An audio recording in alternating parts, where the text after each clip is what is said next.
Well, we're on a bye week, and we went out last night, had a good practice.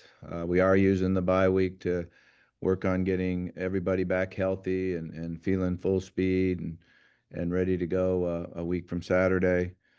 We also use a bye week to make sure you're where you need to be academically and get everything set and ready to go for the last 3 week run. So I think our players have done a nice job of it. All right, for questions, use the raise hand function, and we'll begin with Mike Griffith of the AJC.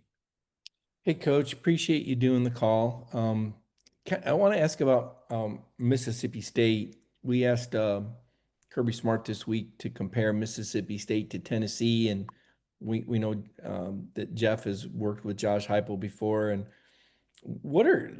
are those offenses similar, and how would they be different, having seen both of those teams this season? Well, the thing that makes them similar is the formations that they get into and the wide splits that they take.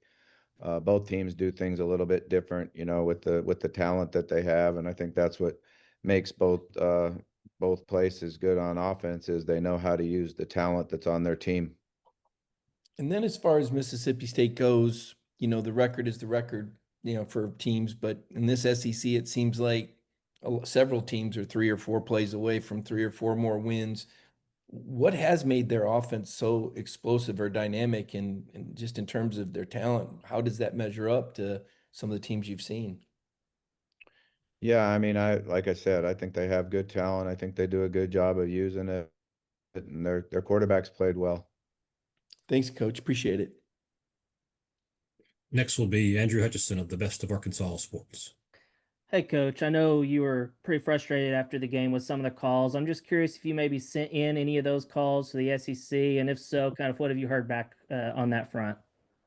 Yeah, we send information in every week, and certainly did after that game. And they give you a report back. Some they agree with, some they don't agree with, some you don't understand. But we're also not really supposed to share it with the press on what exactly they say and which ones they agreed with and didn't agree with. I know that kind of answers my next question. I wanted to ask specifically about the call where CJ was penalized for running back on the field. It seemed like he was already on the field for that play. Are you able to comment on kind of what the call was there on that after the 2 point conversion? When you watch the video, CJ was already on the field. Okay, thanks, Coach. Next will be Tom Murphy of the Arkansas Democrat-Gazette. Yeah, good morning, Bobby. I was wondering how Talon and um, Jordan Young and Charlie Collins have looked and what you might project for them for next week. Yeah, but I think I know who you're asking about. Talon practiced last night, did a good job. He's feeling good. He still has to do a good job this week of being in the training room and getting treatment and getting back to 100%. But I'm very encouraged that he will, much more than I was after the game. Charlie Collins has some work to do. He won't practice this week, but we do have an outside chance at having him available and ready to go next week. And who was the other one that you asked about? Jordan Young. Jordan. Yeah, I think Jordan has also a guy that we've got some rehab to get done and do this week, but we are encouraged that we'll have him available next week also. And then when you were head coach here before, you had a 13-7 record in one-score games, I'm pretty sure. But lately, Arkansas hasn't done well in those. What are the attributes, characteristics a team needs to have to succeed when it's a one-score game? Yeah, I mean, that's a pretty loaded question. I think that, this season that we've been right there and haven't been able to get it done in the fourth quarter, been able to make the plays under pressure in all three phases that has hurt us with our ability to win in the fourth quarter. Um, that's when you got to be able to make those plays.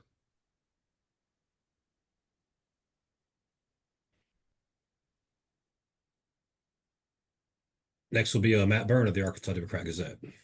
Yeah, good morning, Bobby. Hey, Matt. Yeah, just to follow up on what Hutch was asking. So it is confirmed that CJ was the player flagged for that? That's who they said the penalty was on, number 3.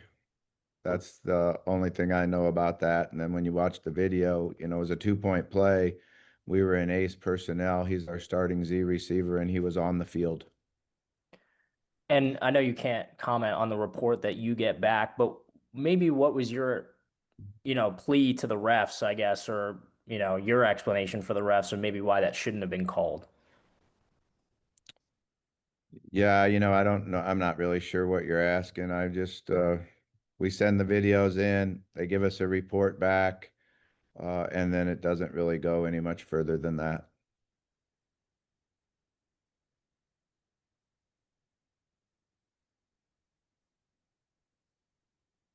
Next will be Daniel Shee of Razorbacks on SI. Yeah, good morning, Coach. I'm wondering how the 2 offensive linemen that missed the game against Mississippi State, how they're doing and their outlook for the next 2 weeks. Well, we've got a chance to have them back for next week's game. They were out there in a limited capacity last night, but did get to practice and get some work in. Hopefully tonight they'll get more reps in and more work in and just progress and be ready to go next week. And then, both Arkansas and LSU and a lot of the other SEC schools are, undergoing quite a lot of changes at the coaching position. Just maybe what are some of the biggest things that you've seen change in the landscape of coaching in college football and kind of how some of these decisions are made since you maybe last were at Arkansas, 12 years ago? Yeah, I mean, I think that, with the increase in the pressure to win, the pressure to go to the playoffs, that people are pulling the string and firing coaches in the middle of the season, and that certainly is something that's different than throughout most of my career. Appreciate it, Coach. Next we have Steve Moulton, WZZN. Coach, hope you're doing well today, sir. How you doing, Steve? I'm good, Coach. Appreciate the time as always. So, given the situation with officiating and should there be more transparency, you think, between the fans, Coach? You be allowed to talk about these calls more openly, Coach?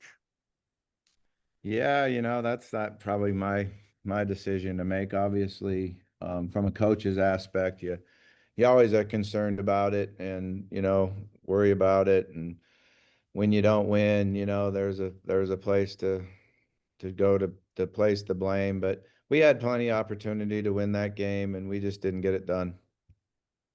Down the stretch here, how are you taking out this bye week? How is it different? I know from earlier in the year. How is it different from the earlier bye week, Coach? Just a little bit different as far as what we're doing in physical contact. First bye week, a lot of physical contact. We felt like that was something that we had to get to and work on and getting better. We're using this one a little bit different as far as trying to get guys healthy and get the little bumps and bruises healed up and be ready to go full speed and normal practice on Sunday night and next Tuesday, Wednesday, and Thursday. Thank you, Coach. Thank you.